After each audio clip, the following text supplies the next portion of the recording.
Pomaže Bog, poštovani gledaoci. Vi gledate Čas istorije. Moje ime je Sava Samardžić. U našoj emisiji obradit ćemo temu Velikog rata, odnosno života i stradanja Karlovačke i Cetinske mitropolije u Prvom svetskom ratu. Moji gosti jesu monah dr. Pavle Kondić, sabrat manastira Stanjevići i profesor dr. Goran Vasin sa Filozofskog fakulteta u Novom Sadu. Pomozi Bog i dobrodošli u televiziju Hran. Boga živio. Hvala što ste izdvojili vreme i hoću da krenemo sa uvodom u našu temu, a to je veliki rat i stradanje srpskog naroda u toj najvećoj ratnoj dešavanju, odnosno najvećoj ratnoj krizi u istoriji čovečanstva. Da, zaista, 20. vek je apokaliptičan vek. I od onih prvih strana Svetoga pisma, gde Gospod ostavlja Bog, stvoritelj naš, zapovest rodu ljudskom, rađajte se i množite se i ispunite svu zemlju do je krajeva njezinih, dakle ta kategorija roditeljstva i taj 20. apokaliptični vek sa najvećim stradanjem u čitavoj istoriji roda ljudskoga, koji on donio sobom, je pokazatelj istinitosti ovih Božjih reči.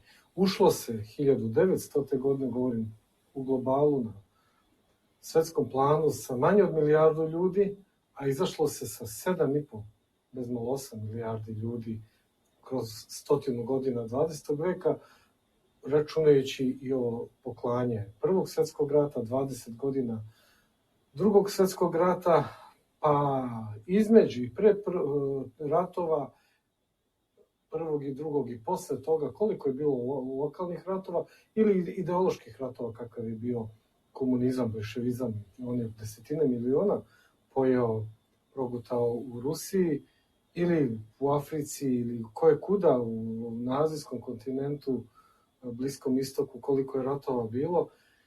I evo vidite, to se odrazilo i na naš srpski pravoslavni narod.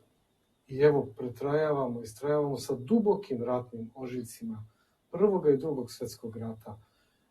Profesor Vasin će svakako reći mnogo detaljnije, preko 1.350.000 po zvaničnim podacima državnih komisija koji su sakupljeni podaci do početka Drugog svjetskog rata o stradanju srpskog naroda u Prvom svjetskom ratu, pa onda bezmalo toliko u Drugom svjetskom ratu i u poratnom periodu, jer nije samo stradanje onih koji su glavom platili, nego i oni koji su na druge načine bili žrtve ratnog stradanja, to je umiranje od nedostatka lekova, bolničke nege, gladi i ono što mi znamo u savremeno doba, stres, odnosno traume ratne, epidemije, sve to ide u jednu kumulativnu, zbirnu kategoriju žrtava, ratnih žrtava. Tako da kažem, ušlo se u 20. vek 1914. 18. godine sa ogromnim do tada neviđenim stradanjem srpskog naroda i naravno njegove duhovne majke, Srpske pravoslavne crkve.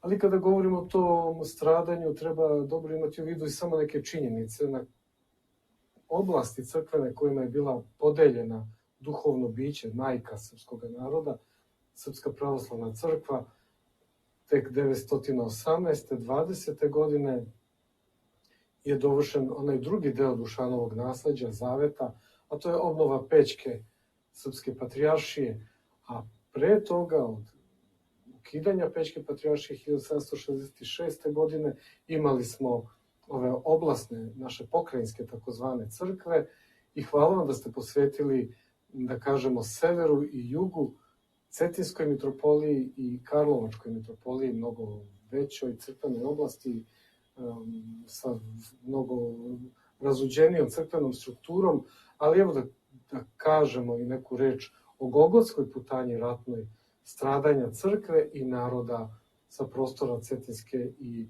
Karlovačke mitropolije. Hvala vam. To jeste bilo jedno od zamisli našeg razgovora, da prosto vidimo kako izgleda život pravoslavnog življa srpskog u ove dve mitropolije koje tada nisu deo države koja kasnije nastaje 1918. godine. Profesore, za vas pitanje, pošto Prvom svetskom ratu prethodi Prvi i Drugi Balkanski rat i jedno sveopšte oduševljenje generalno Slovena, Srba svakako, na uspehe koja vojska Kraljevine Srbije i Kraljevine Crne Gore postiže u tim događajima. Kako sad izgleda život, razmišljanja stanovništva u okviru Karlovačke mitropolije kada su ovi događaji u pitanju? Pa najprije moram da se nadovežem na ovo što je rekao otac Pavle, koliko je taj 20. vek sa sobom nosio jako puno teških momenata i tragedija u istoriji srpskog naroda i da neke od tih posledica mi i danas živimo. I zaista je dobro što ste pokrenuli ovu temu da razgovaramo, jer mislim da ima mnogo šta da se kaže i da se podsjeti. Mi moramo uvek podsjećati na te tragične i na teške momente našeg 20. veka, a Prvi svetski rat zaista jeste bio jedan od tih prekretnih momenata koji će opredeliti srpsku istoriju 20. veka pa i do današnjih dana. Znate, te dubinske veze, ja bih samo dodao još jednu rečenicu, Karlovačke i Cetinske mitropolije su u stvari bile te naše duboke svetosavske pećke tradicije, pećke patrijaršije, i o tome svedoči činjenica hirotonije vladike mitropolita Petra I. Petrovića Njegoša, Svetog Petra Cetinskog u Sremskim Karlovcima. I sve one duhovne veze koje će kasnije imati i Njegoš sa Karlovačkom mitropolijom tokom revolucije 48. u procesu stvaranja Srpske Vojvodine. Potom da će i sveštenici neki uticajni ili značajni iz Karlovačke mitropolije ostaviti traga u životu Cetinske mitropolije, kreiranju Cetinske bogoslovije, o čemu je otac Pavle pisao, i čitave jedne dubinske duhovne suštinske povezanosti Karlovaca i Cetinja kroz dugi 19. vek sve do momenta ponovog vaspostavljanja Srpske patrijaršije 920. godina, o čemu smo i razgovarali, ali to vredi uvek podsjetiti na te važne veze Karlovaca i Cetinja, ali po svojoj suštini one čine isto okosnicu srpskog pitanja i srpskog ujedinjenja podjednako kao i ova dešavanja u Balkanskim ratovima, a položaj Srba u monarhiji pre Balkanskih ratova već bio prilično komplikovan i težak. Ja bih podsjetio na činjenicu da 908. godine aneksija Bosne i Hercegovine u značajnoj meri pogoršala položaj Srba u monarhiji. Imamo one veleizdajničke procese gde je čitava elita Srba u Hrvatskoj trebala da se nađe na optuženičkoj klupi, govorimo o učiteljima, sveštenicima, privrednicima i tako dalje. To je opet jedna šira i politička priča koju možemo neki drugi put razgovarati. Pre toga, podsjetiću, isto tako na veleizdajničkom procesu, na veleizdajničkoj klupi našao se i Svetozar Miletić 86. godine. I onda imamo taj kontinuitet koji će kulminirati Banja Lučkim veleizdajničkim procesima u Prvom ratu. Znači da je jedan čitav narod bio pod prismotrom policije i videlo se već tim velikim oduševljenjem kod Srba u Ugarskoj, kod Srba u Hrvatskoj Sloveniji. Balkanskim ratovima, pobedama srpske vojske, govorilo se o Kosovskom savetu, o obnovi Dušanovog carstva i tako dalje. To su bili ti popularni, česti novinski napisi u zastavi, braniku, srbobranu. I videlo se da odjednom sada Srbi, posle aneksije Bosne i Hercegovine, posle teških dešavanja, posle Miletićevog povlačenja iz politike, odjednom su ponovo živnuli. Ponovo se ta snaga javlja. Ponovo se od usta do usta prepričava, slave se pobede Kraljevine i Srbije i Crne Gore, njihovi zajednički uspeh Balkanskim ratovima, oslobađanje Peći, Metohije s jedne strane, sa druge strane oslobađanje stare Srbije, znači Makedonije, govorimo o onim uspesima velikim kod Kumanova i Bitolja, i vidimo znači da odjednom i Srbi u monarhiji, koji procentualno čine mali ili relativno mali broj stanovnika celokupne Habsburške monarhije od 55 miliona, ali u krajevima gde žive oni čine u mnogim mestima i značajnu većinu i naslanjaju se u oblastima gde žive Srbi, da u Kraljevine Srbije ili Bosne i Hercegovine. I znači vidimo da je i u Banja Luci, recimo, to moram napomenuti, iako to u tom momentu nije pod jurisdikcijom Karlovačke mitropolije ili Cetinske mitropolije, to su one naše eparhije koje se nalaze pod jurisdikcijom Carigradskog patrijarha. Zabeležila je policija da su srpska društva zaživela ponovo, da se svuda pevaju srpske pesme, da ljudi se okupljaju, čitaju novine, onako to je u ono vreme kao danas internet, tako čitaju novine, komentarišu, oduševljeni, pominju srpske vojvode, kralja Petra i tako dalje. Znači vidimo da je sve odjednom se ustalasalo, živnulo a sa druge strane u Karlovačkoj mitropoliji dogodila se jedna užasna tragedija, to je bila smrt patrijarha Lukijana Bogdanovića septembra meseca 1913. godine. I mi već u osvit Velikog rata vidimo jedno dubinsko uznemirenje. Ja vama to sada ne mogu možda dočarati na pravi način, ali kada čitate recimo štampu toga vremena, vi osjećate na stranicama te štampe onako određenu dozu i strepnje i zebnje odnose velikih sila prema srpskom pitanju, stvaranja Albanije kraja novembra 1912. godine, pa onda imamo skadarsku krizu, veliki pritisak od strane Austro-Ugarske i Nemačke. Vidimo da se cela situacija rešavanja srpskog i balkanskog pitanja na taj način zaoštrava da rat prosto lebdi u vazduh, a da Srbija naravno nije imala ni krivicu ni odgovornost za to, bila u potpunoj situaciji da se najpre izbori sa dešavanjima tokom i posle balkanskih ratova i da sačuva to stečeno, oslobođeno i da svakako apsolutno nije imala ideju i nameru da dalje ratuje, ali da su to centralne sile, velike sile, znači rešile da isforsiraju i na taj način je i opstanak Srba u monarhiji doveden na neki način po znak pitanja, jer to što će se dešavati, o tome ćemo pričati početkom Velikog rata, kad su u pitanju Srbije u monarhiji, zaista bilo vrlo dramatično i upravo zahvaljujući Karlovačkoj mitropoliji i prisebnosti njenih arhijereja i jedne odmerenosti izbegnuti su, prostite, molim vas, veće posledice i totalno nacionalna katastrofa. Hvala vam. Oče Pavle, sada već nakon ovih uvodnih delova ulazimo u Veliki rat, ali moram vas pitati za činjenicu oduševljenja koja je u javnosti Kraljevine Crne Gore i u mitropoliji Crnogorsko-Primorskoj nakon oslobođenja Metohije, nakon uspeha koje je vojska Kraljevine Crne Gore učinila i sa kakvim duhom ta vojska kreće u Prvi svetski rat da sa bratskom Srbijom brani milosrpstvo, kako kaže kralj Nikola. Pa taj isti kralj Nikola, odlično ste napravili uvod, dragi Savo, je spevao namo za brda ona, Milošev kažu prebiva grob, onamo pokoj, smirenje, radost, utjehu dobit ću duši, kad Srbin više ne bude rob. Dakle, sa tim poletom, sa svim onim junačkim, kosovskim nasleđem junačkih pjesama, strune gusala, generacije iznikle, formirale se u duhovnom, u emotivnom, u socijalnom pogledu, istoriosovskom. Dakle, ta žrtva Miloša Obilića i pre njega i uz njega junaka srpskih i preko Karađorđa do tih dana, možete misliti koliko, evo spomenuo profesor Vasin, Skadarsku epopeju ili krizu i kako god bilo, koliko je tamo hiljada junaka izginulo boreći se za Skadar Mrnjavčevića.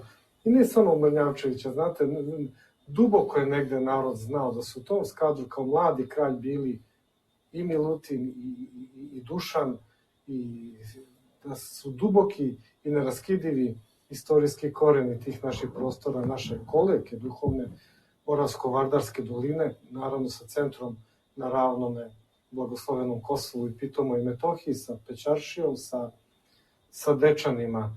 I onda veoma su dirljivi ti elementi, ali sada da ne idemo daleko sa tim, da kažemo, ilustracijama, sa koliko lepih osjećanja i pjesama i zvona, zvuka zvona i u Pećkoj patrijaršiji i u Dečanima su dočekani oslobodioci srpski, crnogorski vitezovi, vojnici i sa koliko je tamo tih pozdravnih reči dočekan taj glas 900, kažemo, 12. i 13. oslobođenju i na tom talasu oduševljenja išlo se da se dovrši delo nacionalnog oslobođenja i ujedinjenja i o tome svedočeni znameniti proglasi kralja Nikole.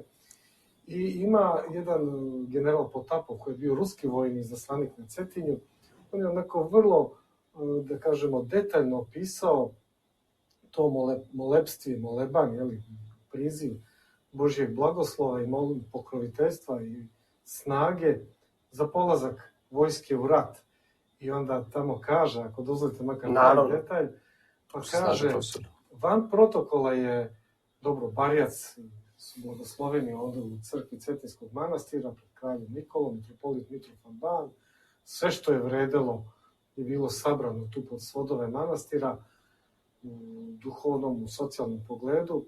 I onda kaže, ajde, kaže kralj Nikola ruskom generalu, zastupniku carske vojske pri ambasadi ruskoj na Cetinju, kaže, ajde isučite sablju, i onda je, kaže, baš precizno, rukohvate, ne oštricu, naravno, oštrica radi svoj posao, ali ruka koja drži sablju i taj rukohvat sablje kralja Nikole i ruske sablje generala Potapova i mitropolit Mitrofan poškropio dosikačom sa Svetom vodicom, i tako se krenulo u taj rat.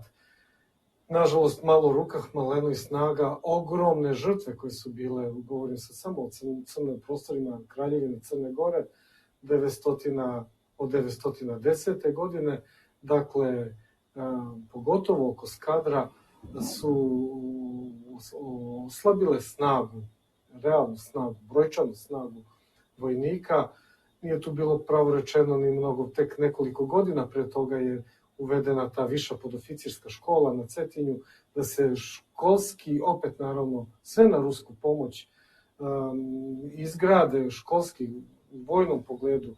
Iako mi imamo onu izreku, boj ne bio svjetlo oružje nego srce u junaka, ali treba, to srce u junaka mora imati i neko oružje u rukama da bije boj.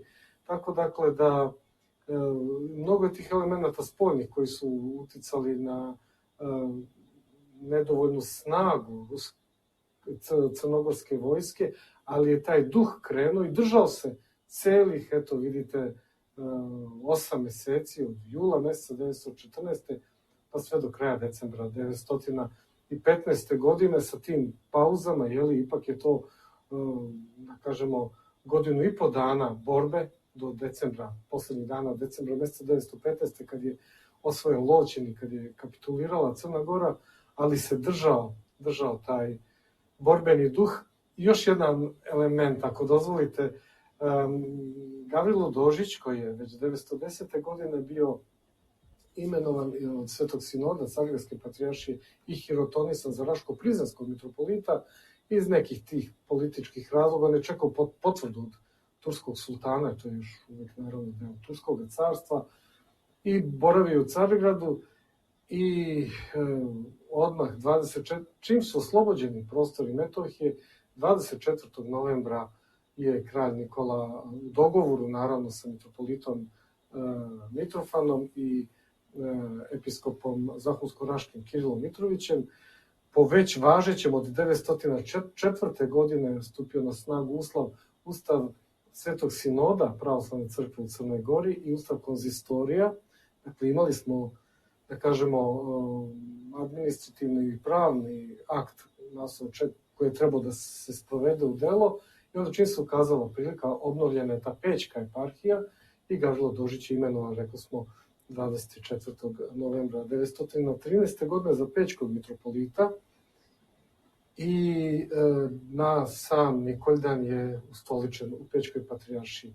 Ali kada je počeo Prvi svjetski rat, juli mesec upravo 1914. godine, on je poslao jedan telegram kralju Nikoli, stavljajući mu se na raspolaganje, kada rekao je, šta ja mogu odavde da uradim za dobro našeg naroda i naše države. A kralj Nikola, onako poetski, kako je vazda bio nastrojen i ispunjen, kaže, svaka ptica svome jatu, ti vladiko odmah svome. I zaista je došao Gavrilo Dožić na Cetinje, porazgovarao sa kraljem Nikolom, sa mitropolitom Mitrofanom, i pre nego što je došao u tih mesec dana, jula meseca i početka avgusta na Cetinje, dobio je inače direktivu da uredi ono što je već bilo urađeno i u Kraljevini Srbiji sa mitropolitom Dimitrijem i u Cetinskoj mitropoliji, a to su te dobrotvorne institucije za zbrinjavanje ranjenika i ratne siročadi. Tako je i on uredio taj pokrajinski odbor Crvenog krsta. Ako dozvolite samo jednu malu digresiju sada, profesora Vasina, prostite. Naravno, Sad ćemo njima postaviti jedno pitanje koje će tu tako Da ne uzimam vreme, ali kad govorimo o Crvenom krstu, bit će dobro da se podsjetimo na malo dublje korene. Dakle, i u ovih dana mi obilježavamo 150 godina od osnivanja Crvenog krsta u Crnoj Gori. Prvi predsjednik je bio tadašnji arhimandrit Cetinskog manastira, Visarion Ljubiša i rektor u to vreme Cetinske bogoslovije, a mitropolit Ilarion je pre toga 2 godine ranije već bio predsjednik jednog odbora za zbrinjavanje pogorelaca, izbeglica iz Hercegovine, s obzirom na ustanak koji je počeo. Tako dakle da je Crveni krst u Knjaževini Crnoj Gori bio pod nadzorom i rukovođenjem crkvenih ljudi, dakle arhimandrita, potom episkopa Zahumsko-Raškog Visariona, od potom, nažalost, kratkotrajno, svega 2 godine, 1882. do 4. mitropolita Cetinskog Visariona Ljubiše.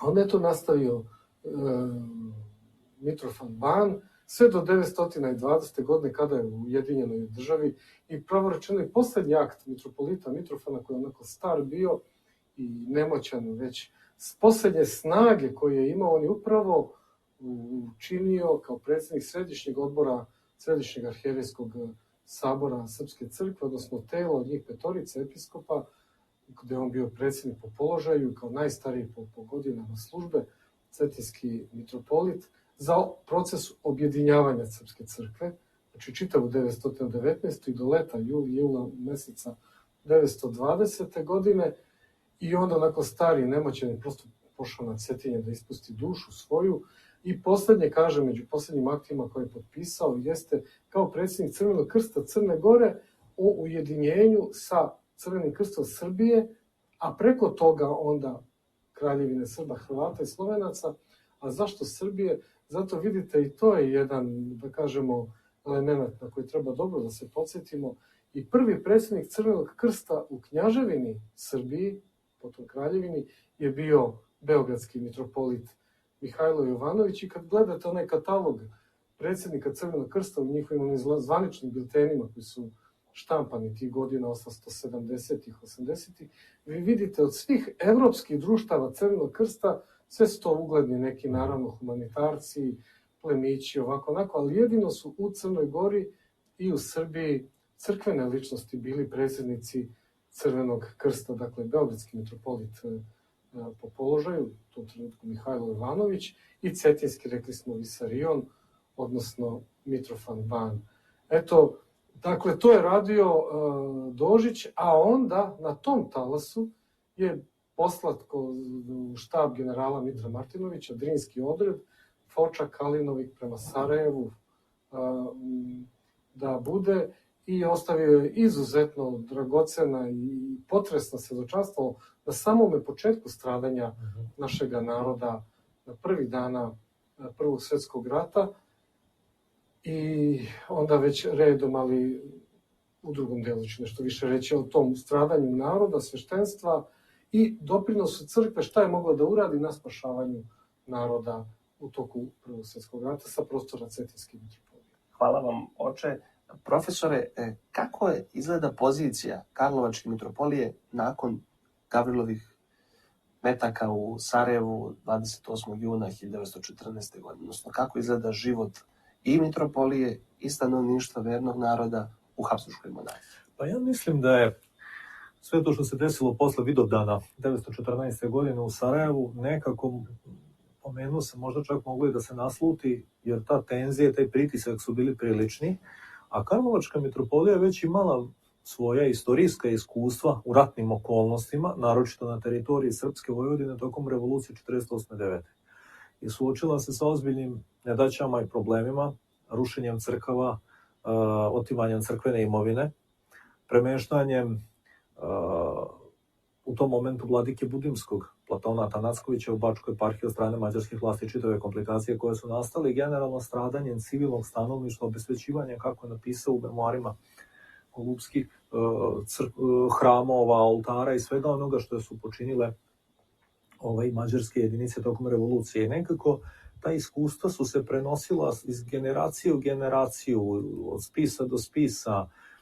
Moglo se očekivati nešto vrlo slično, posebno posle onih velikih protiv srpskih demonstracija koje su bile u Sarajevu, kada je direktnom udaru bila imovina najuticajnijih, najuglednijih sarajevskih Srba i mitropolije Dabrobosanske.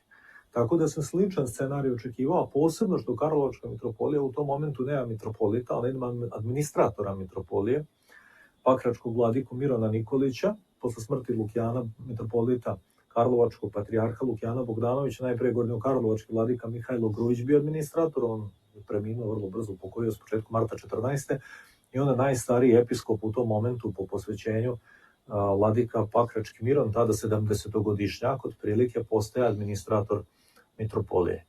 I imao je zaista dug i arhipastirski taj staž i kasnije život sve negde do, ispravite me ako grešim, februara 1941. godine, kada se upokojio već jako poznim godinama. On je bio učenik patrijarha, na neki način saradnik patrijarha Georgija Brankovića, prošao je u tom periodu renesanse Karlovačke mitropolije s kraja 19. početka 20. veka, velikog uspona u vreme patrijarha Georgija Brankovića, stekao arhijerejski jedan zaista ozbiljan status i staž i generalno Pakračka eparhija pre toga imala vladiku Nikanora Grujića, znači iskusne arhijereje, i on je preuzeo upravljanje mitropolijom u tom dosta teškom momentu. Iz njegovih tih pisama, iz lične prepiske, on je ostavio dnevnik koji se čuva u rukopisnom odeljenju Matice Srpske, ali i sva ona akta koje se čuvaju u Patrijaršijskom arhivu u Sremskim Karlovcima. Vidi se zaista da se radi o jednom promišljenom, trezvenom, racionalnom čoveku koji je od prvog dana zauzeo jedan ozbiljan stav u svojim poslanicama, svojim pustima i sveštenicima i članovima sinoda Karlovačke mitropolije da se ni na koji način ne sme isprovocirati državna vlast Austro-Ugarske, jer bi to moglo da dovede do kobnih, katastrofalnih, fatalnih posledica po Karlovačku mitropoliju. Jer te uspomene 48. 9. i sve to što se dešavalo na teritoriji Bačke naročito, a što će se desiti u nekoliko 1942. godine, ostalo je znači kao jedno trajno iskustvo kako se u takvim krizama mora postupiti. Ali bez obzira na to, vrlo brzo se počeli javljati glasovi da će doći do rekvizicije crkvene imovine, do oduzimanja zgrade Karlovačke bogoslovije i do prinudnog, do prinudne zaplane imovine u korist Austro-Ugarske vojske. Nametnuto je bilo određeno plaćanje, kako bih rekao, zajmova za potrebe rata Austro-Ugarske vojske, što je naravno Karlovačka mitropolija i zakonski na svaki način, drugi po instrukcijama vladike Mirona, bila primorana da uradi, plus dolazi do hapšenja i internacija sveštenika koji će se naći kasnije u manastiru Gomirje, što je posebna tema. 915. će nekoliko biti problematičnija i teža, ali kao, znate, zastava, najuticajniji list Srba u monarhiji, prestala je da izlazi posle Austro-Ugarske objave rata Srbije. Uhapšeni su viđeni ili internirani su viđeni predstavnici srpske političke elite i znalo se da ukoliko se bude napravio bio kakav neki nepredviđeni korak ili iskorak, da će posledice biti vrlo loše. Imovina Karlovačke mitropolije u tom momentu bila prilično značajna s velikim brojem fondova, crkava, manastira i to racionalno i odmereno vođenje crkve vladike Mirona uz jednu generaciju episkopa koja je zaista sazrevala, opet ću se vratiti na to, uz patrijarha Georgija Brankovića, u pitanju su vladike Georgija Letić, vladika Georgije Zubković u Budimu, koji je prošao zaista težak period i Prvog i Drugog svetskog rata u Budimskoj eparhiji. Jer, znate, nekad je, ja ću sad upotrebiti možda taj izraz malo onako, u miru je lako nekako srbovati bilo u onim krajevima gde su Srbi činili većinu, ali biti budimski vladika u središtu mađarskog, ugarskog dela Habsburške monarhije i tamo čuvati taj svetosavski presto nije isto kao na nekim drugim mestima.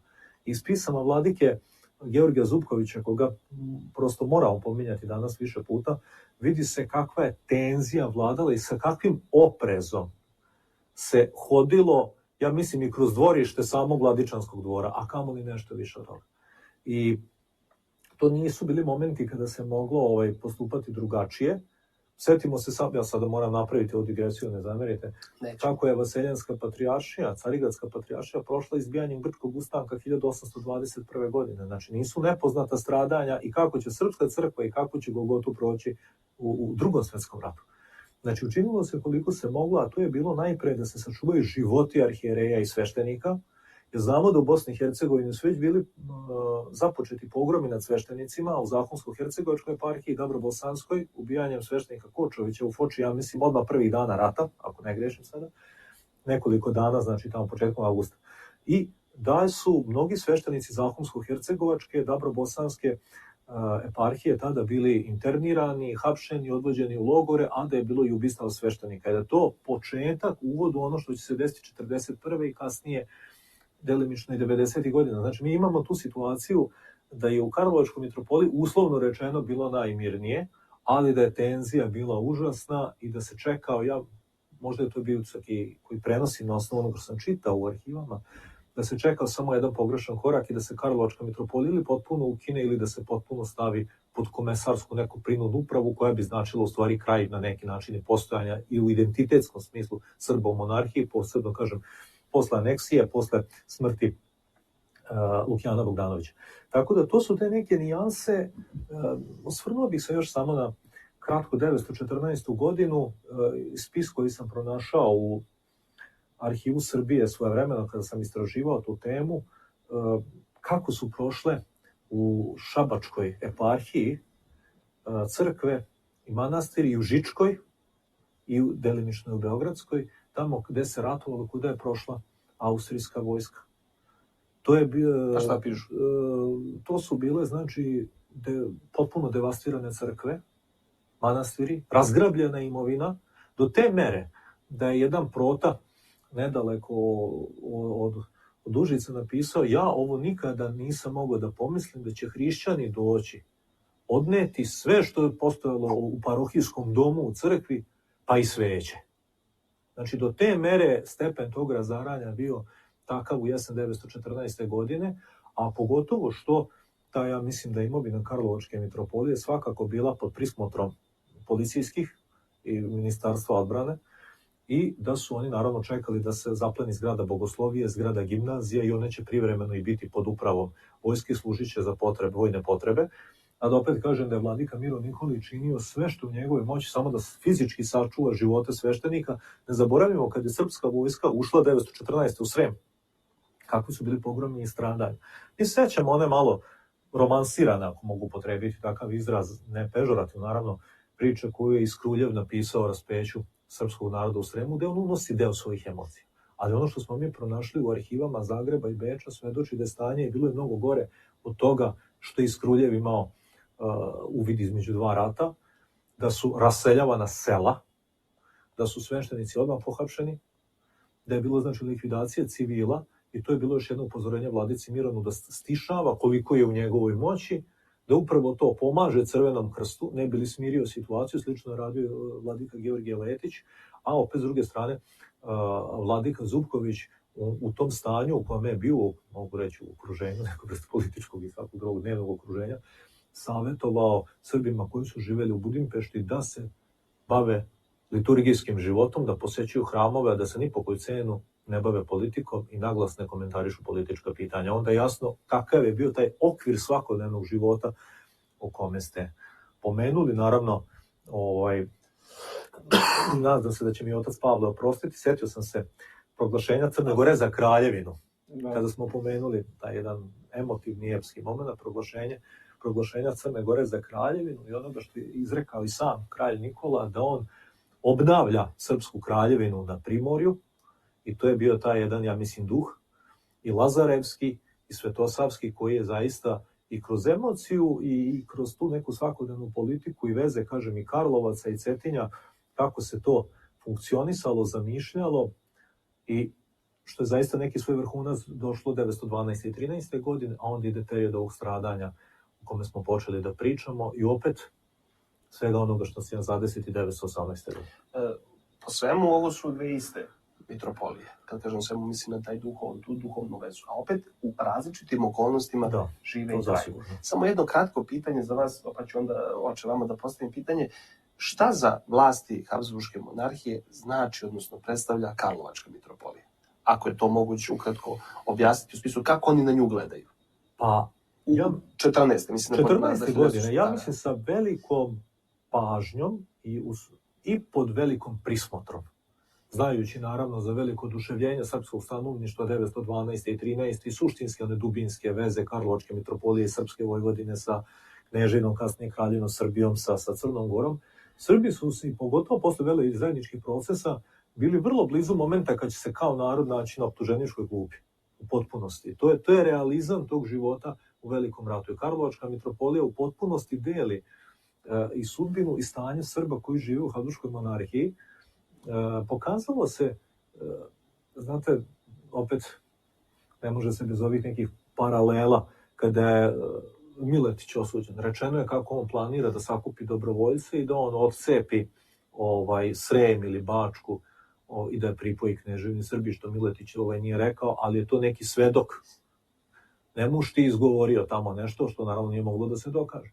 Pa kada se jedna takva politička veličina, jedan vizionar na neku polu reč nekog svedoka postavio na optuženičku klupu i na onakav način tretirao u tamnici i tako dalje, to je bila poruka svim Srbima u monarhiji, da ako budu suviše glasno i suviše jasno izražavali svoje naklonosti i svoje političke stavove, da svako može da prođe na identičan način. I to jeste bila ta poruka i pouka i 914. godine i kasnije, pogotovo vratit ću se kasnije na 900 ukidanje Svetoga Save, iznošenje ikona iz škola, ukidanje ćirilice, tako dalje, toga je bilo dosta. To su sve bile jasne poruke koji sledeći koraci mogu da budu. A oni su se videli na nekim od tih prostora i 941.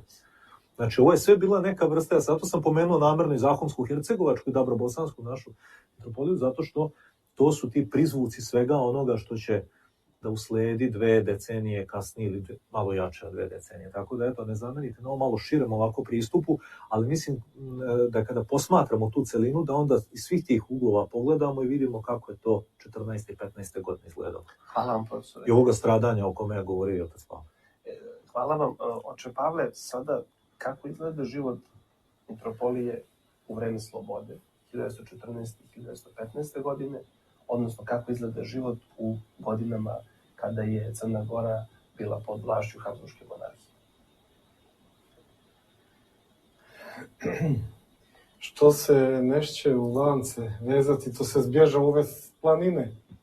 Ta državotvorna i historiosovska svest i slobodoljubiva, to je ta komponenta koja je bila zajednički imenitelj naroda i sveštenstva i, da kažemo, svih tih vodećih slojeva poslanika Crnogorske narodne skupštine, članova tog administrativnog tela koje u raznim vidovima sudstva, administrativnih ogranaka koji su vodili Crnu Goru, na čelu sa kraljem Nikolom.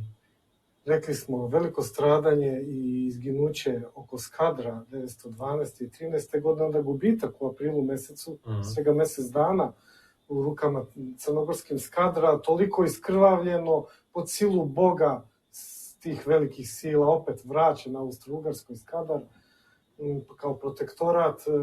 Još su se pre toga od 878. godine, treba imati i tu u vidu, i za toj mali deo Primorja od Ušća, Bojane, tu negde do Sutomora, što je pripalo u Crnoj Gori, ni nad Barskom lukom nije Crna Gora imala pune ingerencije.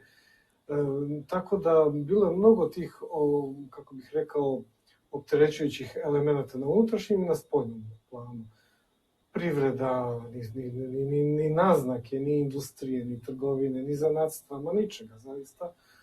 To naroda što je bilo nekoliko, oko 270.000 svega ljudi u to vreme, 878. godine, sa malo tog proširenja na severu i ovamo prema Sandžaku i Rožajama, to su mali, da kažemo, prostori da bi se nešto snažnije izgradila, da kažemo, finansijska i socijalna struktura društva u Crnoj Gori. Ali se krenulo korak po korak, sve to jako teško bilo.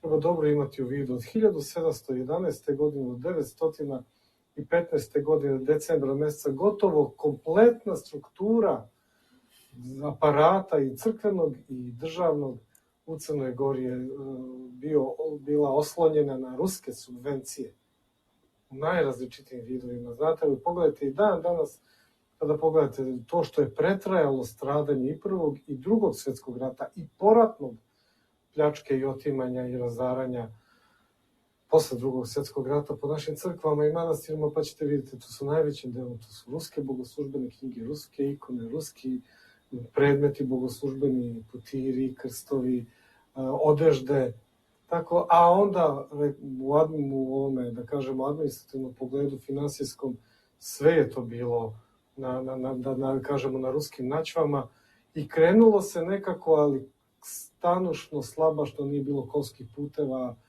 i tako dalje, tako da ovo veliko stradanje jedne ogromne centralnoevropske države, evo spomenuo je profesor, preko 50 miliona stanovnika, ne nabrajamo čitave sada oblasti, neko pogledaju ovi naši na Google kolika je to teritorija, gde govorimo o 914. godini, uključujući prostore Bosne i Hercegovine od 908. što je spomenuo, a ne nasilne aneksije što je spomenuo profesor Vasin.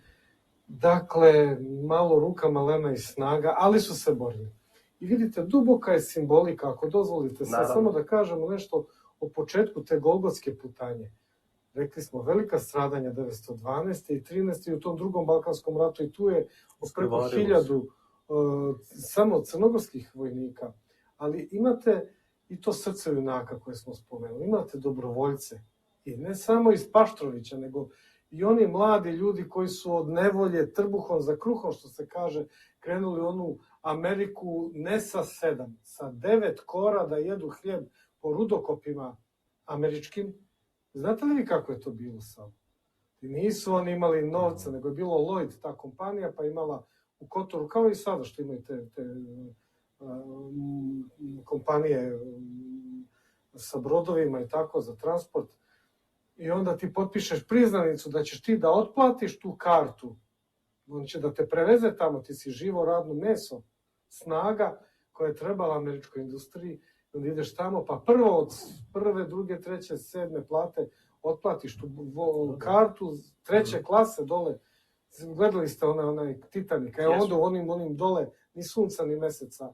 Tako su naši mučenici išli i na zov srca, na zov savesti su se vratili kao dobrovoljci. To je ta čuvena tragedija pod Medovom. Nekoliko stotina njih je naletelo na podvodnu minu austrijsku i stradao brod. Ali iz Paštrovića, iz Grblja su odmah krenuli i 912. dobrovoljci na Skadar i 914. godine su krenuli i tu je znamenita među ostalim ličnost i arhimandrita Leontija Mitrovića, znamenitog igumana manastira Ostroga koji je nosilac albanske spomenice, govori samo o crkvenim licima. Sad, što se tiče stradanja, vrlo je duboka simbolika da je već prvih dana do temelja razoren manastir Kosjerevo. Manastir Kosjerevo je bio čivot sa moštima svetoga Arsenija Sremca, naslednika koji ga svojom rukom Sveti Sava postavio na stolicu srpskih arhijepiskopa, Arsenija Sremac, pećki arhijepiskop. Hvala Bogu, nekoliko, zahvaljujući rasuđivanju i bistrini uma i dalekovidosti mitropolita Mitrofana, sam čivot sa moštima je sklonjen na Vidrovan, pa potom u Nikšić i onda u manastir Ostrog, kod Svetog Vasilja, donju crkvu divnu Svete Trojice. I ovo što je spomenuo profesor Vasilj za sveštenstvo naše u Bosni i Hercegovini, za sveštenstvo naše, pogotovo u Sremu, od samog početka rata 1914. godine, stradanje, internacije, raseljavanje po pustarama tamo mađarskim i austrijskim, po tim logorima, na prostorima današnje Čehoslovačke, kud sve nije bilo tih logora.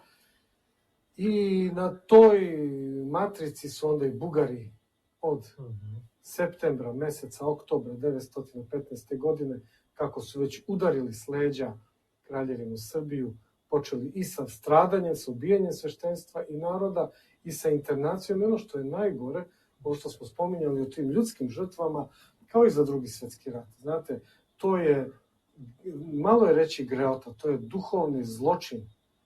Cenjkati se i prebrajati žrtve. Ko može da prebroji svaku glavu koju je Sava od Jasenovca pronela do Beograda i posle Beograda, negde do Đerdapa ili ko zna kuda odnela. Tako je i u Prvom svjetskom ratu, zato što bugarska država nije, prosto nema ovo veze sa Cetinskom mitropolijom, ali ima veze sa srpskim narodom, sa srpskom crkvom. Dakle, nisu vodili evidenciju. Iako su bili dužni po normama Crvenog krsta da vode po standardima Međunarodnog komiteta Crvenog krsta o ratnim zarobljenicima, to je jedna kategorija, i o civilnom stanovništvu interniranom u logore, da se vodi evidencija, nisu to vodili Bugari. Zato mi ne znamo koliko je naših glava srpskih pravoslavnih stradalo po bugarskim logorima. Tako i sveštenstvo u Crnoj Gori, sa prvih dana okupacije, kažem krajem decembra meseca, januaru, internirano je preko 20 sveštenika u jedan logor Boldoga Sonj se zvao u današnjoj Mađarskoj, a na čelu njih je bio upravo ovaj naš znameniti duhovni vitez Gavrilo Dožić, i onda je on ostavio svedočanstva o tome i u svojim memoarima i potonjim nekim svojim spisima, pa kaže, došli su tu, uhapsili su ga u Pećkoj patrijaršiji austrijski vojnici, naravno, to je njegova stolica tu bila, i imao je nešto tog svog košulje, ne znam, tog veša, nešto još samo se sušilo, mokro bilo, ni to mu nisu dali da ponese, nego onako kako su ga uhvatili, to što ima na sebi, sproveli su ga, i zanimljivo, nije zanimljivo, nego potresno svedočanstvo. Tako je isto uhapšen u manastiru Ostrogu 1941. godine, aprila meseca, taj isti Gavrilo Dožić, od istih tih Germana, ovde Austrijanaca, ovde nacista, 1941. a ovo je 900. decembra mesec 15. godine. Kad spominjemo 1915. godinu, decembar mesec, mi ne možemo u ovom trenutku, oprostite, molim vas, po savesti da ne spomenem, a i ovo je godišnjica 110 godina stradanja skopskog mitropolita Vikentija Krčića, koji je, opet da spomenemo, i Crveni krst, on je bio predsjednik oblastnog odbora Skopske oblasti, jer to je sve već od 912. godine, u sastavu Kraljevine Srbije, on je bio predsjednik oblastnog odbora Crvenog krsta, i po tom međunarodnom pravu imao je taj status kao parlamentari, status, dakle, neutralne i, da kažemo, diplomatski zaštićene ličnosti. Ništa to Bugarima nije vredelo. Ubili su ga i spalili bez groba i mramora njega i njegovog đakona Cvetka Nešića, negde tu, ne zna se, u okolini Uroševca, jer su ga od Prizrena, gde su ga uhapsili, vodili na Uroševac. Tu je bila vozna stanica, pa negde su hteli tobožu internaciju, opljačkali, naravno. Ali i on je žrtva, ovo što je spomenuo Goran Vasin, profesor, sa punim pravom, i svaka čast, ali to smo mi istoričari, mnogo toga pamtimo. Žrtva miromirisna, među 600 sveštenika, i kažemo 1.350.000 našega naroda, jeste i mitronosna glava Vikentija, skopskog mitropolita, pre toga proigumana manastira Hilandara, pre toga igumana manastira Vraćašnice, inače rodom na pragu manastira Studenice iz Ušća. Da, i dakle, starosrbijanac, naš dobri, dragi, blaga ličnost, jagnjeće duše i karaktera, to svi su pisali i svedočili o njemu koji su ga ikoliko znali. Dakle, njegova mučenička glava je kamen temeljac onih 5 mitronosnih glava koje su stradale u Drugom svjetskom ratu. Mitropolita Sarajevskog Petra Zimonvića, Platona Jovanovića, Save Gornjokarlovačkoga, Dositeja, Zagrebačkog vladike, koji su stradali, i naravno oko 600 sveštenika takođe u Drugom svjetskom ratu. A znate li vi šta znači za duhovnu strukturu jednog naroda kad ti ode netragom mučeničkoj krvi toliki broj duhovne soli, što smo mi? Vi ste so svetu, i ako so obljutavi, mi smo ti koji čuvamo istinu i pravdu Božju, na to smo prizvani, na to nas obavezuje ova naša mantija, naravno i sav narod Božji, ali nas pogotovo, i zato prvo mantija strada i glava strada, sveštenička i kaluđerska i vladičanska, i dobro je da ih se setimo. Što se tiče same Cetinske mitropolije, kažem, imali smo tu tog, kao što je spomenuo Goran Vasin, vrlo blagorazumnog, odmerenog, sa velikim životnim iskustvom, takođe u svojim poznim 70. godinama, Mitrofana Bana, cetinskog mitropolita od 1885. godine, koji se dovijao, a Primorac iz Grblja rodom, koji se dovijao kako je znao i umeo. Nije baš lako bilo sa knjazom kraljem Nikolom biti njemu uz rame. Na jednu reč si postavljen, na jednu reč ćeš i otići sa toga mesta i on je tu, što kaže naš Goran Vasin za Mirona Nikolića i Zupkovića, oprezno su hodali po porti Cetinskog manastira Mitrofan, kao i ovi po portama svojih vladičanskih domova i službe svoje. Dakle, na tom iskustvu on se brinuo i da vidite koliko objavili smo tu prepisku, da se oslobodi Gavrilo Dožić iz zarobljeništva, sveštenici, tu se uspelo, hvala Bogu, uoči Božićnih dana, uoči Bogojavljanja 916. godine, posle godinu dana internacije, oko 20 sveštenika nam je iz Crne Gore oslobođeno. Najveći deo njih su upravo oni koji su i bili, što se kaže, najnepoćudniji u austrijskoj vlasti, to su sa prostora upravo Pećke mitroeparhije, sveštenici koji su do juče upravo bili pod Carigradskom patrijaršijom, odnosno Turskog carstva, i koji, kako nisu imali niti ljubavi, niti poštovanja, nego nametnute lojalnosti kao građani prema turskoj vlasti, još manje će imati prema austrijskoj, zato je sa tog prostora najveći deo sveštenika bio interniran rasuđivanjem i, kako bih rekao, diplomatskim potezima, pogotovo vezano za smrt Franca Jozefa. Tu je Mitrofan Ban izrazio saučešće, ne znam već kako je imao te pregovore, ali ne samo za sveštenike 20. 400 i više interniranih je on glava spasio crnogorskih iz raznih drugih logora, čak do Ašaha i kuda su sve bili internirani oficiri crnogorske vojske, najveći delovi ti iste administrativne, rekli smo, strukture crnogorske, a onda kao predsjednik Crvenog krsta da se spasi što se spasti moglo, da se ta pomoć Međunarodnog komiteta Crvenog krsta podeli narodu.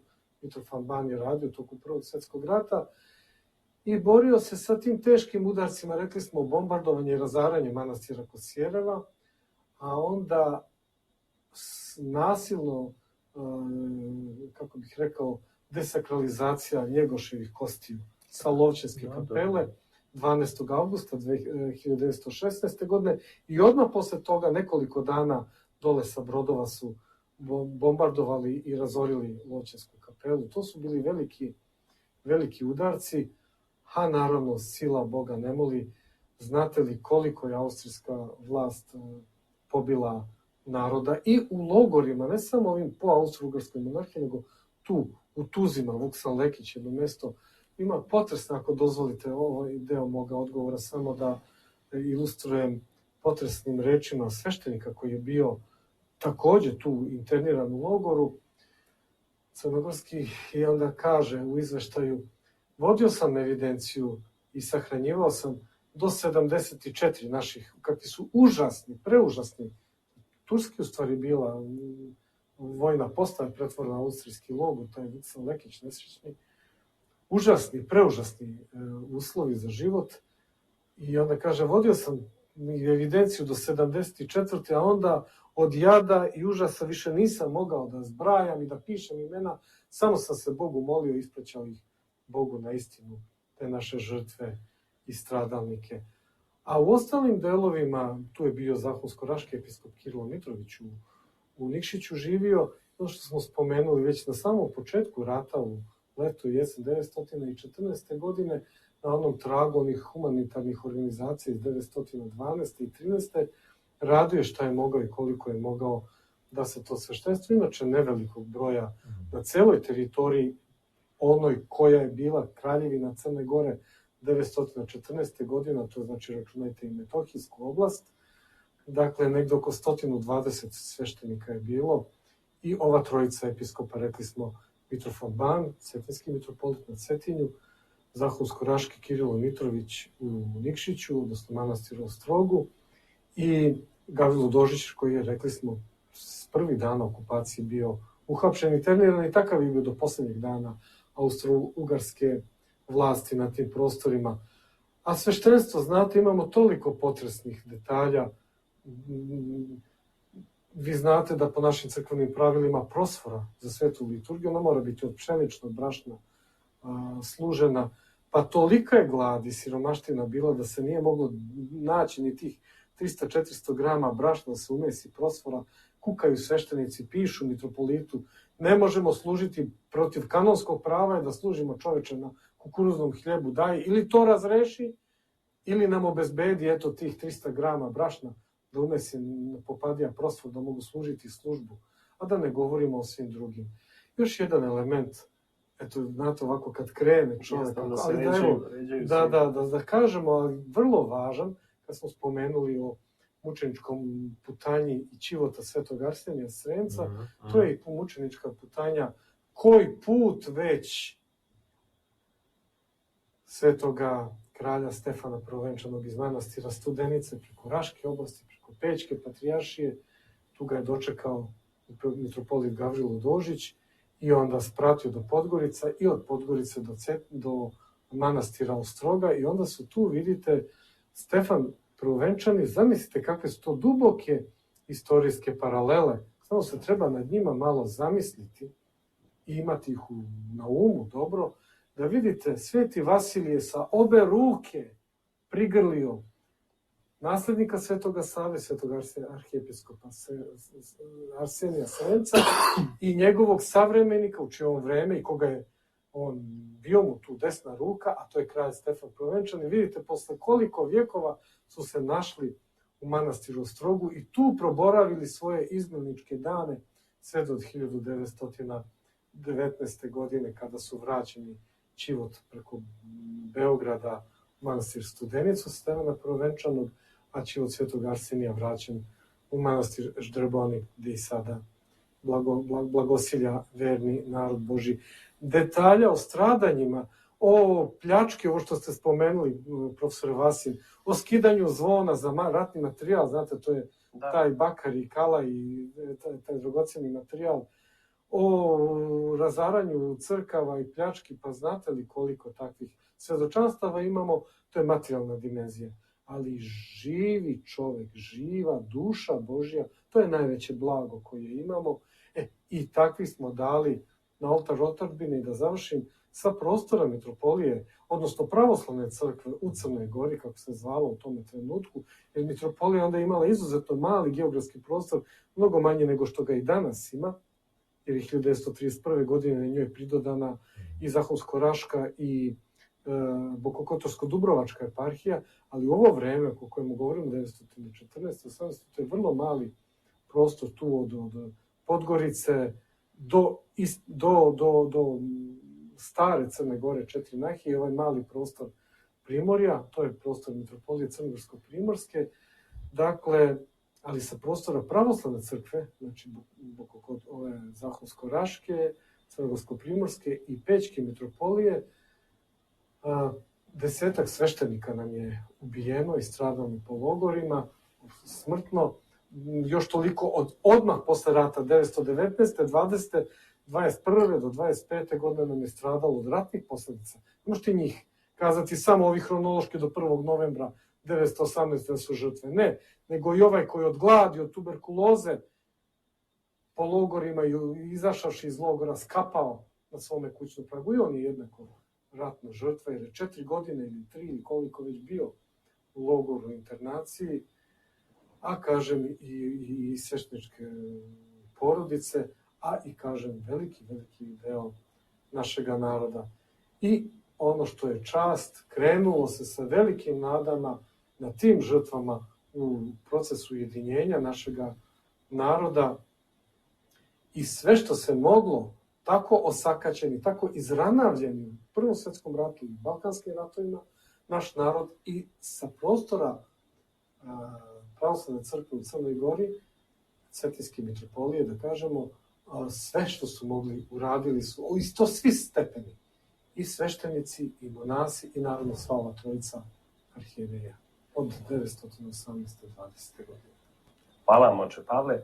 Profesore Vasin, ono što se kroz celu emisiju nameće meni kao značajno pitanje, ja sam ne znači da sam u pravu, ali hoću da vas pitam kad imam priliku, kako na ujedinjenje gleda, odnosno kako za ujedinjenje radi Karlovačka mitropolija? Kako ona kao institucija koja je toliko godina okupljala srpski pravoslavni živalj na prostoru Habsburške monarhije, vrlo razuđeno, utiče na stvaranje Kraljevstva Srba, Hrvata i Slovenaca 1. decembra 1918. Pa ja mislim da je Karlovačka mitropolija, hvala vam na pitanju, zaista, no to je ono suštinsko pitanje. Ja mislim da je Karlovačka mitropolija bila jedna od tih stubova u stvari ujedinjenja, odnosno uspostavljanja ponovo Pećke patrijaršije naše Svete crkve, Srpske crkve, i zato što su i te sve predpripremne radnje se održavale suštinski u Sremskim Karlovcima, sve one prve sednice onih komisija, vrlo brzo se pokazalo da to i u praktičnom smislu, budući da ona velika zgrada patrijaršije koju je podigao patrijarh Georgije Branković bila i kasnije zgrada patrijaršije između dva rata do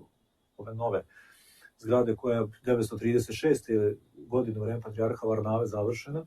Znači, Karlovci su imali taj zaista jedan to središnje mesto i zbog tog jednog i duhovnog tog prizvuka, duhovnog eha koje je Karlovačka mitropolija ostavila iza sebe, i bilo je prirodno na neki način da se jedan veliki deo tih dešavanja, tih sabora, manjih sastanaka održava u Karlovcima. I deo naravno i prepiske, i deo tih akata se i čuva u Patrijaršijskom arhivu u Sremskim Karlovcima. Ja sam ih gledao pre nekoliko godina, gde se zaista vidi veliki broj učesnika tih sednica, njihovih, da kažem tako, razgovora, razmišljanja, ali ujedno i jedne odlučnosti da se taj proces završi. Imamo učešće mitropolita Mitrofana Bana u onoj početnoj fazi, kasnije kada on već oboljeva, znači više su aktivni bili neki drugi episkopi, mitropoliti i tako dalje, ali setio sam se opet, kako spontano razgovaramo o Cetinju i Karlovcima, ne treba smetnuti suma da se današnja bogoslovija u Sremskim Karlovcima zove bogoslovija Svetog Arsenija Sremca i da su u Sabornoj crkvi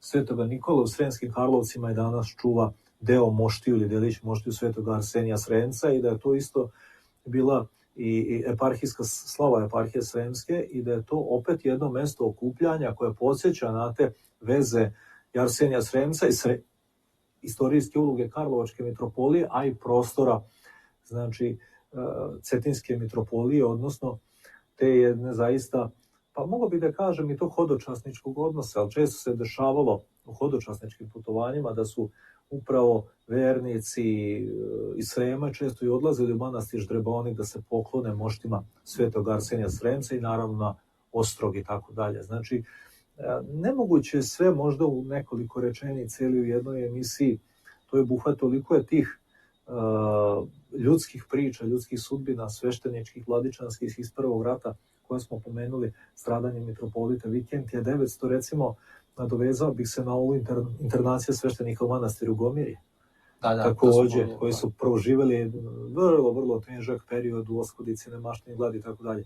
A s druge strane, vratit ću se i na vladiku Georgija Zubkovića, kad sam istraživao istoriju Budimske eparhije, jako mnogo spisa ima upravo o sveštenicima koji su internirani u logorima, koji su se nalazili na teritoriji Mađarske, koji su suštinski vladika Georgije Zubković ima u nekoliko svega uvid šta se tamo dešavalo, pokušavao da sazna, da pomogne što je mogla da učini Budimska eparhija sa svoje strane, naravno često u tome bio onemogućen.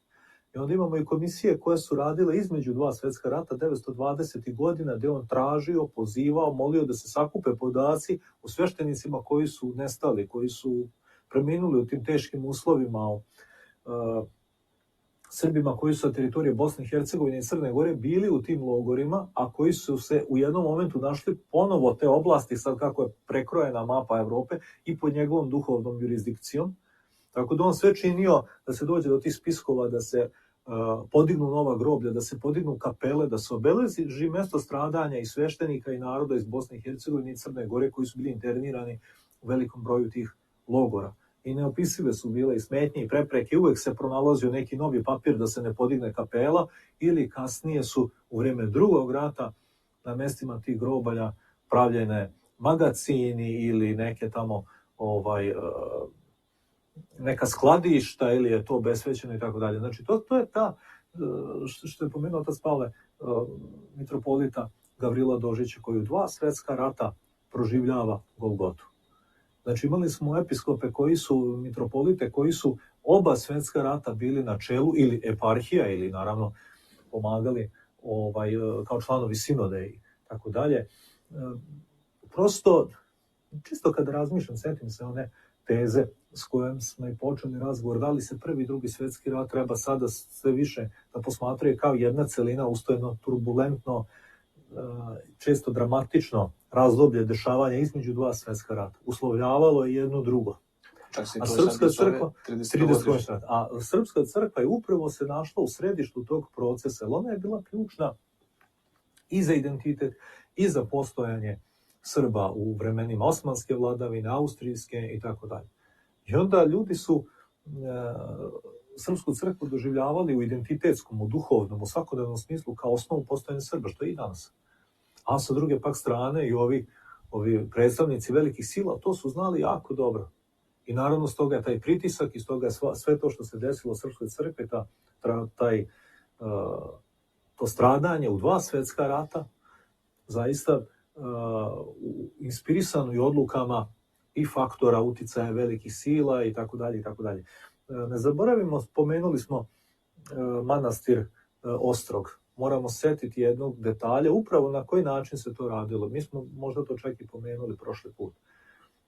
Upravnik Austro-Ugarske i tvorac velikih u ideološkom i političkom smislu problema po srpsko pitanje, Benjamin Kalaj, je insistirao na tome da se za potrebe neke, kao on je vodio računa o Srpskoj školi i prosveti, delić moštiju kneza Lazara iz manastira Vrdnika prenese u manastir Žitomislići. Međutim, da bi sprečio da ljudi odlaze u Tvrdoš i u Ostrog kod Svetoga Vasilija, što je naravno patrijarh Georgije Branković momentalno odbio. I napisao mu da je za kanonska pitanja nadležna Karlovačka mitropolija i sinod Karlovačke mitropolije, a ne lepe želje upravnika Bosne i Hercegovine u tom momentu. Ali govori se i o tim, znači, i perfidnim metodama kojima je trebalo napraviti pometnju, ajde da tako kažem, i u samoj Hercegovini i stvoriti taj jedan, vidite koliko je tu perfidnosti bilo u tim elementima i dešavanja s početka 20. veka. I stalno se vraćamo na taj proces koji kulminira i 913, i 914, i 918, a kasnije govorimo i 41. i 44. i 45. godine i u vremenima tim, što reče otac Pavle, pa bilo je sveštenika koji su oboleli, koji su prošli Golgotu u Velikom ratu, pa su izdahnuli 920. 21. 22. kao i naši vojnici od posljedica tih. Pa i to su bile te žrtve Velikog rata, kao što se dešavalo i u Drugom ratu, pogotovo u Golgoti koja će preživjeti mitropolija Crnogorsko-Primorska, a kada govorimo, ajde sada govorimo o okvirima koje je nekad bila Karlovačka mitropolija, pa to je faktički genocid u nezavisnoj državi Hrvatskoj i ono svo stradanje koje se desilo na teritoriji Bačke eparhije. Znači vidimo koje su razmere toga što se desilo u svega 30 godina, u 2 svjetska rata u svom tom periodu. Pa onda nekad, kada sagledavamo našu nacionalnu istoriju sa pravom, moramo biti duboko zabrinuti i ne moramo svaki put biti možda baš toliko strogi prema samima sebi, možda i mnogo veći, ne mislim već, mnogobrojniji narodi da su prolazili takve momente. Pitanje da li bi našli snagu iznova da se usprave, da krenu dalje i tako dalje. To su sva pitanja na koje mi moramo dati odgovore. A pomenuli smo šta se dešavalo i tamo gdje su bili nacisti na vlasti, staljinisti i tako dalje, kako je to bilo taj ceo 20. vek ili ti delovi 20. veka, potom ratova je bilo od 945. Nebrojeno i oni se na raznim mestima dešavaju, znači danas mislim da smo pominjali da li je istočno to pitanje koje nas je toliko vekova morilo ikada u stvari zatvoreno, ili se ono menja svoje oblike. Pa ja mislim da menja. Menja, da li u pitanju Balkan ili Mediteran, ali sve su to oblasti nekad gdje se rešavalo istočno pitanje koje se često preliva i u naše vreme, pa utiče ponovo i na dešavanja vezano za za našu svakodnevicu. Znači, sa razlogom možemo reći da ta 918. kada pogledamo proces, jedna tačka u procesu, kulminaciona jednog ili nametanja odluka velikih sila i tako dalje, ali vidimo da će ta linija nastaviti dalje i da će se ona pojaviti i 41. 45. i 90. i tako dalje. Znači, kada okrenemo malo tu sliku, vidimo da je to jedan od tih momenata. I pomenuli smo i prošli put, uvek je olako reći, nismo mi trebali stvoriti, ne znam, Jugoslaviju, ili smo je trebali stvoriti, pa nam je kriv Nikola Pašić, pa regent Aleksandar, pa ili hvalimo ili grdimo. Možda smo tome emotivni kao narod, da kažem. Ali nekad moramo se staviti, kada pomenemo sve ovo, kako je taj kontekst izgledao tog novembra i decembra 18. godine, razorena zemlja, ranjena ljudi, raseljeni, ogromno stradanje civilnog stanovništva, ta uprava koja je bila na teritoriji Crne Gore i Srbije, preki sudovi, govorili smo o zločinima Bugara, a gde su ona vešanja i ona ubistva viđenih crnogorskih prvaka tokom 1916. i 17. godine. I u takvim okolnostima trebalo je stvoriti jednu novu državu i poneti teret stvaranja te nove države na svojim leđima, a onda doživjeti 41. Pa to je zaista, kada se sve to pogleda, vidimo da su to bili takvi napori i takvo stradanje jedno užasno, da moramo dobro se zamisliti na tim. Uvijek se vraćamo na to. Izvući neke pouke, a opet ta jedna energija, jedan duh koji je obnovio i stvorio Srpsku pravoslavnu crkvu između dva rata, dao je generacije episkopa koji su nam i danas po mnogo čemu i uzori, koji su zaista bili jedna generacija episkopa koja je tu crkvu zaista pretvorila u centar svog okupljanja Srba koji su živjeli na teritoriji Kraljevine SHS Jugoslavije i otuda verovatno 941. bila toliko tragična i dramatična da se vidjela Srpska crkva bila ta koja je u stvari ponovo ujedinila i okupila Srbija. Karlovačka mitropolija, kaže, bila je jedna od tih stubova ujedinjenja, ali zamislite to, neki su tokom Prvog svjetskog rata, od ličnosti koje ću pomenuti, bili ili vikarni episkop, ili su bili predvladečani, Maksimilijan Hajdin ili Rejon Zaremski i tako dalje. Pa i njihove grobove su na kraju obesvetili tokom nezavisne države Hrvatske i tako dalje i tako dalje. Što govori o tom uticaju, i setimo se veleizdajnički proces Valerijana Privićevića. Znači, puno je tu ličnosti, puno događaja koji svedoče o tom dubinskom procesu 19. veka i ne zamerite što ću ovo reći. Meni se nekada čini da procesi istorije 19. veka, bez obzira na sve što se dešavalo u 20. veku, nisu zatvoreni, već da su ponovo otvoreni. I mi se kao narod suočavamo sa tom situacijom i zato pričamo, razgovaramo da se te pouke i poruke tog dugog 19. veka i svega što nam se desilo u 20. veku dobro preispitaju, jer zreli narodi su oni koji izvuku pouku iz velikog uspeha, ne može se reći uspeha, ali neke političke dobi, ali iz velikog stradanja. I mislim da je jako bitno ove teme koje pokrećete, koje svedoče zaista o tom jednom vremenu koje je za nas bilo toliko i prepuno uspona i padova, a opet, kažem, eto, sa druge strane dalo te velike i uspehe i rezultate i objedinilo nas pod okriljem Srpske pravoslavne crkve 920. u procesu o kome smo govorili, ujedinjenja i obnove, i čiji smo i jubilej slavili pre nekoliko godina, baš u Sremskim Karlovcima, sa onom prelepom izložbom u Patrijaršijskom dvoru, sa portretima patrijaraha, od kojih će mnogi, evo i u 20. veku znamo patrijarh Varnava Rosić, znamo patrijarh Vikentije Prodanov, patrijarh Gavrilo Dožić, interniran i tako dalje, imati svoj, opet taj krstonosni put, patrijarh German Đorić i tako dalje, u teškim vremenima. Sve su to teme o kojima treba razgovarati, a temelj svega toga je bio u procesima iz kraja 1918. i početka 1919. godine. Oprostite što sam bio malo opširniji,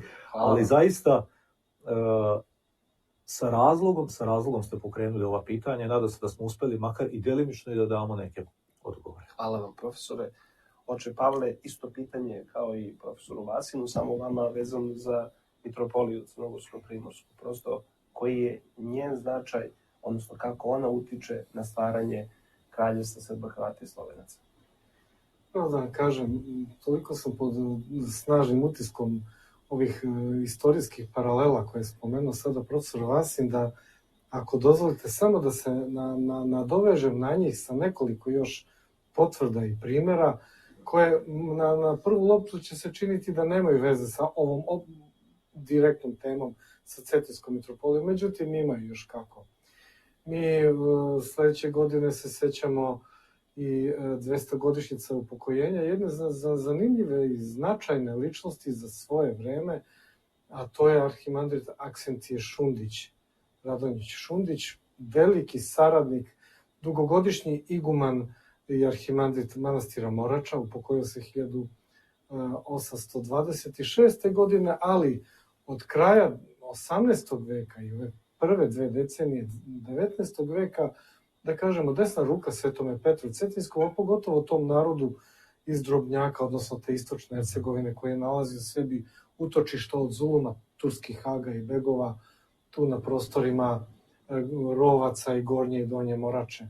A on sam, vidite, paralele duboke, istorijske, to je sve stara, Raška, Kitna perjanica, Zahumlje i Zetska dolina, on sam rođen tu, nedaleko od današnjeg Nikšića, a bio iskušenik u manastiru Studenica, tamo zamonašen, bio iguman u Studenici 1792. godine i onda prešao kod svojih Drobnjaka i Nikšićana koji su zbežali se baš u same konake manastira Morača, ali otkud on u Studenici iz okoline Nikšića kao momče, iskušenik, zato što je prethodnik njegov, taj njegov, očito mu je bio i neki bliži rođak, je takođe bio Nikšićanin, iguman manastira Studenica.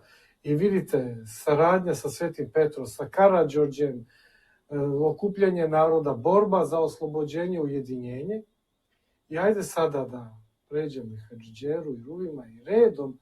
I kad ste spominjali o ovom stradanju Prvog i Drugog svetskog rata, zaista, vi ste spomenuli nekoliko imena, samo da dodam, da li možete da uđete u psihu jednoga Josifa Cvijovića? Jednoga Josifa Cvijovića, Ercova, Užičanina, junaka, učenika Kijevske duhovne akademije.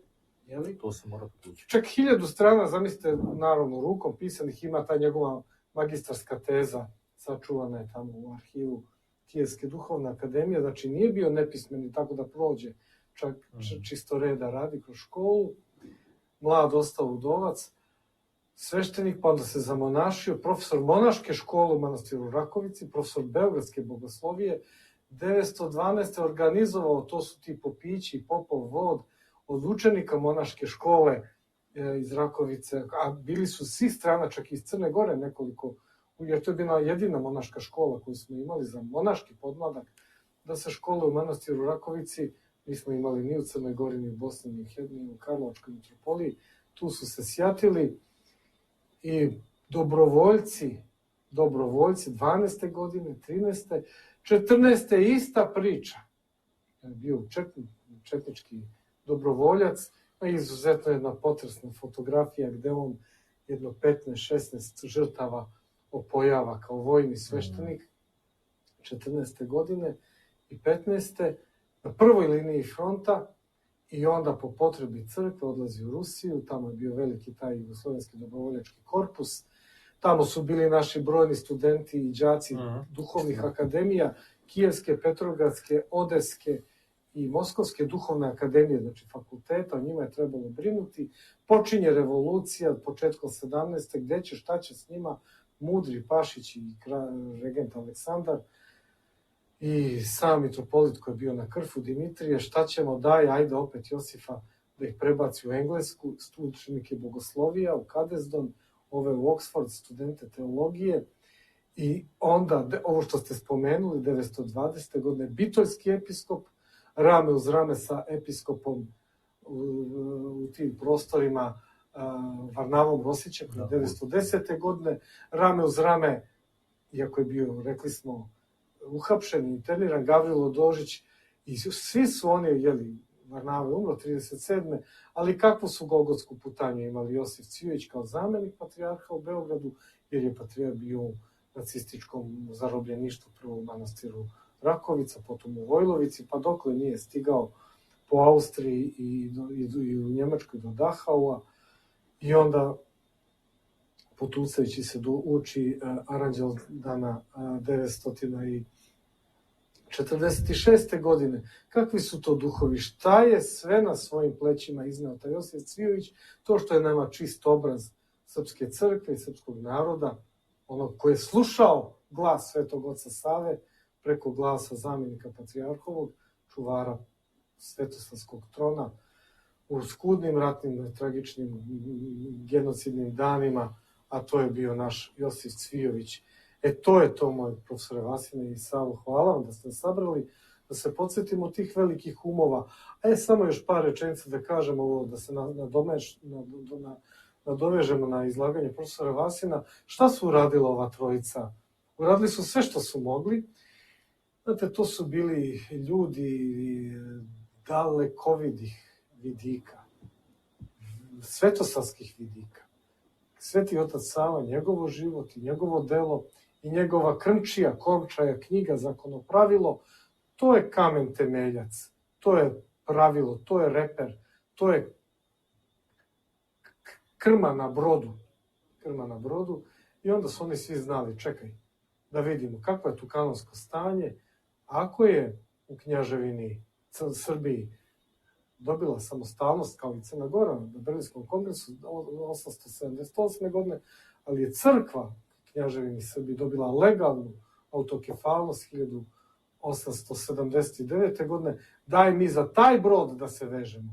I tako su i episkopi na čelu Karlovačke mitropolije, na čelu sa Georgijem Letićem, Temišvarskim episkopom, administratorom, dakle, sve uradili što su mogli za objedinjenje Srpske crkve sa Beogradom, pravoslavnom crkvom u Kraljevini Srbiji.